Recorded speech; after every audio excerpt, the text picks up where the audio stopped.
Welcome to Curious Confessions, where the line between reality and nightmare blurs. Before we unravel tonight's eerie encounter, it would mean a lot to me if you light up that like button and subscribe. Because in this place, curiosity isn't just encouraged, it's essential. Ready to uncover the next confession? Let's begin. The box had the power to bring people back from the dead, and it had made my dad very rich. This is going to be yours one day, so you need to listen and pay attention to everything I say and do. The box was a plain maple box with no markings, but it had a smell which was hard to describe. It smelled like something from my childhood, sweet, like cotton candy or freshly made waffles. The clients were siblings who never got to be by their father's bedside when he passed. They lived overseas, and it was too late by the time they made it back. All they wanted to do was say goodbye to him one more time, and they were willing to pay a lot to do it. For the box to work, my dad would place a recent photo, the clothes the deceased were wearing when they died, and a precious personal item into the box. We brought what you asked us to bring. They handed my father a picture of the siblings and their father, which was taken the last time they were all together before he died. They then handed him a gold watch, which they said he had since he was a young man and never took off his hand.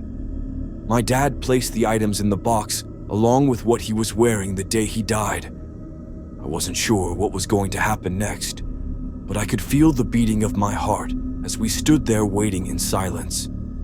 Suddenly, a tapping sound could be heard coming from the box. It knocked 3 times before my father opened the lid.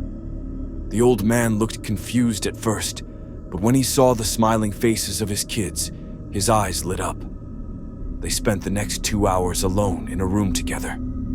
I watched as my dad kept a close eye on my watch. "Why do they only get 2 hours?" I asked. "It's the rules, son," my father said abruptly. My father ushered the brother and sister of the dead man from the room. They looked devastated having to say goodbye, but at least they got to finally say it. My first experience with the dead was a strange moment for me. It was terrifying, but also kind of sweet. It was seeing the faces of the grieving families light up as they got to hug their dearly departed one more time. When it comes to the death of a child, parents would empty their bank accounts for a chance to hug their child one last time. The grief-stricken couple had traveled from the other side of the world. The pain of losing their child from a freak accident was etched into their faces. "Did you bring what I asked you to?" my dad softly asked. "This was his favorite toy. He never went anywhere without it," explained the woman. My dad placed all the items in the box before ushering the couple into another. Everyone waited with nervous apprehension. Suddenly, the smell of warm memories filled the room as the box started to shake.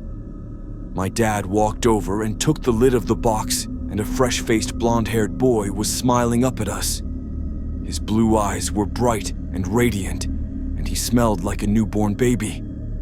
"Mommy, Daddy," beamed the young boy as his parents embraced him. My dad kept a close eye on his watch as we sat in the next room.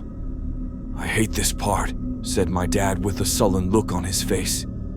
When we entered the room, the smell of a newborn baby was replaced by the stench of rotten meat. The boy's radiant blue eyes were now black as coal, and his face deathly pale. "We explained the rules, Mrs. Jefferson. It's time," my dad said, as he quickly ushered the boy's crying parents from the room. My dad left me alone in the room with the boy. I watched in horror as the boy screamed in immense pain as his bones contorted and snapped. I remembered the boy's parents telling us he died from multiple fractures when a bookcase in the family home fell on him. The boy's face contorted in agony as he began to crawl unnaturally towards me. My body went stiff with fear as his hands pulled on the end of my jeans.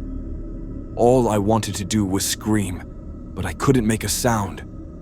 Suddenly, my dad ran into the room and pulled the dead boy off me. The whole process didn't sit right with me.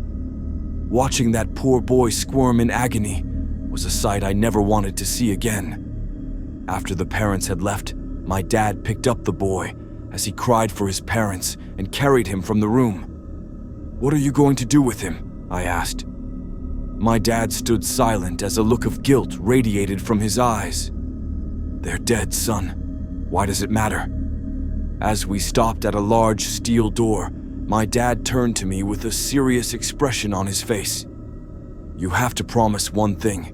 When I die someday, you will never bring me back." Something didn't sit right about the whole process, and I was starting to think my dad wasn't the good person I always thought him to be. A sense of dread crept up my spine as the smell of death hit me. He handed me the keys to the door as the dead boy in his arms continued to wail in agony.